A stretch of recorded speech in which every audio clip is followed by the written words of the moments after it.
All right, I'm a little embarrassed to tell you this, but I got to tell you the whole truth. The balance sheet is not perfect. There are some limitations. So I better tell you what those are. Better that you hear from me than from somebody else. First, when you look at a balance sheet, most of the numbers that you see are not market values, they're costs. You say, well, what's the big deal? Well, it can be a huge deal. Let's say you've got a company that has some land that it bought 50 years ago for $5,000. All right. And the land now, 50 years later, is worth $2 million. Well, what's going to be reported on the balance sheet? The amount reported on the balance sheet is the original cost, the $5,000 50 years ago, not the current market value. This often misleads people because when they look at the balance sheet, they trust the balance sheet, they love the balance sheet, they're looking at it, they have to remind themselves, this is not the current values, these are the costs. If I want to know the current value of all the assets, I need to do some other investigations. That's outside the financial accounting process. So that's the first limitation. So I'm embarrassed about that. Second, probably worse, some very valuable economic assets are not reported at all in the balance sheet, especially intangible assets. Here you see a segment of the balance sheet of Apple. What are the most important economic assets of Apple?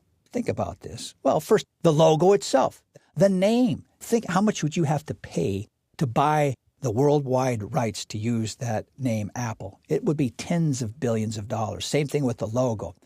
And even more, an intangible asset are the relationships that Apple has with all of its customers around the world. If you're an Apple user, you are loyal. And if they come out with a new product, you're going to buy the thing. That's valuable for a company to have, an existing base of loyal users. That's an asset that if Apple wanted to sell its customer list, they could do that, again, for tens of billions of dollars. How much are those crucial economic assets, the logo, the name, those relationships, how much are they recorded at in the balance sheet? Zero. Because Apple never had to pay to buy those. Apple never had to pay anybody else to buy its name. It just developed that name. It didn't have to pay anybody else to buy its logo. It created the value of that logo. It didn't have to buy its relationships with customers. It's created those relationships itself.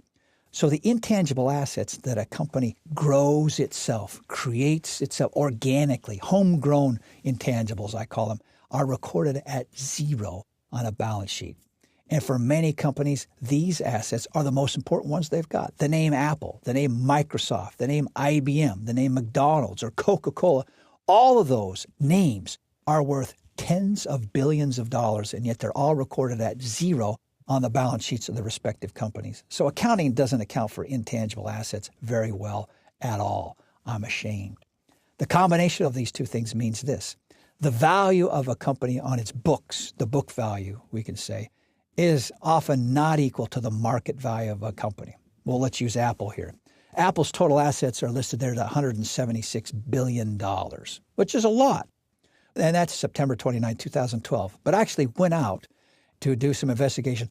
If I had wanted to buy the company Apple on that date, September 29, 2012, how much would I have had to pay to buy it? The market capitalization of the company, the value of all the individual shares of stock around the world, was about $500 billion. Clearly, this balance sheet isn't capturing all of the value of Apple.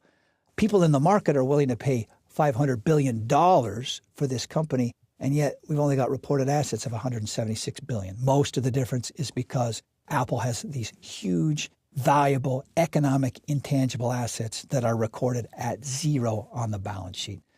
Those are limitations of the balance sheet. Now you know the truth. The balance sheet's great. I love it. You love it, but it's not perfect.